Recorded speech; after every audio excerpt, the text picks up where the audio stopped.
Seperti yang kita ketahui, bahwa setiap tanggal 1 Juni diperingati sebagai Hari Lahir Pancasila. Penetapan 1 Juni sebagai peringatan Hari Lahir Pancasila dicatatkan pemerintah dalam Keputusan Presiden Nomor 24 Tahun 2016.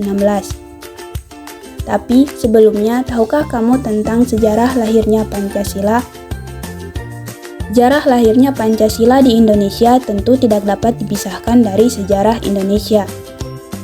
Seperti yang kita ketahui bersama, kekalahan Jepang dari Sekutu pada Perang Pasifik membuat pemerintah Jepang berusaha untuk mendapatkan dukungan masyarakat Indonesia dengan menjanjikan kemerdekaan bagi Indonesia. Hal itu disampaikan langsung oleh Perdana Menteri Kaiso pada tanggal 7 September 1944 pada saat menyampaikan pidatonya di Parlemen Jepang, yang kemudian pidato tersebut dikenal sebagai Kaiso Declaration. Sebagai realisasi dari janji kemerdekaan kepada Indonesia, kemudian pada tanggal 1 Maret 1945, Jepang membentuk suatu badan yang bertugas untuk menyelidiki usaha-usaha persiapan kemerdekaan Indonesia, yang dikenal dengan nama BPUPKI atau Dokuritsu Zunbei Kosakai dan diketuai oleh KRT Rajingman Widyodiningrat. Kemudian pada tanggal 29 Mei sampai dengan 1 Juni 1945, BPUPKI melakukan sidang pertama yang membahas tentang dasar negara Indonesia. Ketua BPUPKI Dr. KRT Rajingman Widyodiningrat pada pidato awal sidang pertama menyatakan bahwa untuk mendirikan negara Indonesia merdeka diperlukan suatu dasar negara. Untuk menjawab permintaan Ketua BPUPKI, beberapa tokoh pendiri negara mengusulkan rumusan dasar negara Indonesia. Adapun tokoh-tokoh yang mengusulkan rumusan dasar negara Indonesia yaitu yang pertama, Muhammad Yamin dengan usulan rumusan dasar negara yang disampaikannya yakni 1. Peri kebangsaan, 2. Peri kemanusiaan, 3. Peri ketuhanan, 4. Peri kerakyatan, 5. Kesejahteraan sosial. Yang kedua yaitu Mr. Supomo dengan usulan rumusan dasar negara yang disampaikannya pada tanggal 31 Mei 1945 yakni 1. Persatuan, 2. Kekeluargaan, 3. Keseimbangan lahir dan batin, 4. Musyawarah, 5. Keadilan rakyat. Yang ketiga yaitu Insinyur Soekarno dengan usulan rumusan dasar negara yang disampaikannya pada tanggal 1 Juni 1945 yakni 1. Kebangsaan Indonesia, 2. Internasionalisme atau peri kemanusiaan, 3. Mufakat atau demokrasi, 4. Kesejahteraan sosial, 5. Ketuhanan yang berkebudayaan.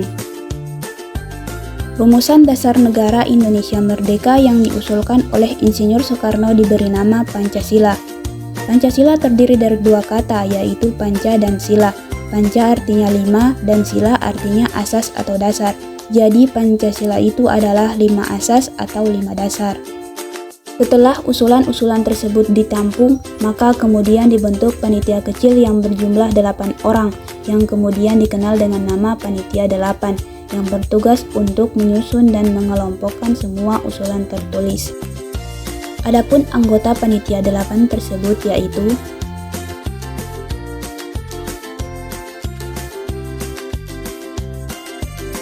setelah panitia kecil tersebut bekerja meneliti dan berusaha merumuskan, maka kemudian diketahui terjadi perbedaan pendapat di antara para anggota.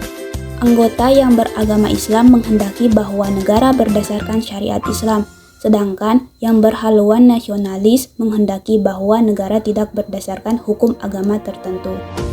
Untuk mengatasi hal tersebut, maka dibentuklah panitia yang terdiri dari 9 orang yang kemudian dikenal dengan nama Panitia 9. Adapun anggota dari Panitia 9 yaitu Panitia 9 bersidang pada tanggal 22 Juni tahun 1945 dan menghasilkan Piagam Jakarta.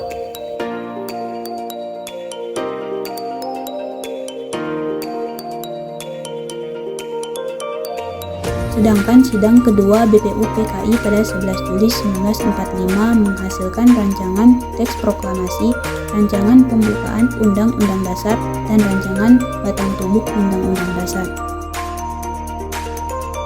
Rancangan Dasar Negara terdapat dalam alinea keempat Piagam Jakarta. Namun, terdapat perbedaan dengan naskah Pancasila. Sila pertama pada Piagam Jakarta berbunyi, ketuhanan dengan kewajiban menjalankan syariat Islam bagi pemeluk-pemeluknya. Pada tanggal 7 Agustus 1945, BPUPKI dibubarkan dan kemudian dibentuk Panitia Persiapan Kemerdekaan Indonesia atau PPKI yang diketuai oleh Insinyur Soekarno dan bertugas untuk menyelenggarakan kemerdekaan Indonesia. PPKI menyelenggarakan sidang pertamanya pada tanggal 18 Agustus 1945, sehari setelah kemerdekaan Indonesia. Dengan mengedepankan persatuan dan kesatuan, sebelum sidang dimulai, Dr. Anus Muhammad Hatta mengadakan rapat pendahuluan dan mengusulkan perubahan sila pertama dengan menghapus 7 kata menjadi ketuhanan yang Maha Esa. Dengan demikian, rumusan final Dasar Negara Indonesia yang tercantum dalam pembukaan Undang-Undang Dasar 1945 yang ditetapkan PPKI yaitu sebagaimana Pancasila yang sekarang. Demikian sejarah singkat tentang lahirnya Pancasila di Indonesia. Semoga dapat mengingatkan kita akan sejarah dari perjuangan para pendiri bangsa kita dalam menciptakan suatu rumusan dasar negara yang dapat mengayomi semua masyarakat Indonesia.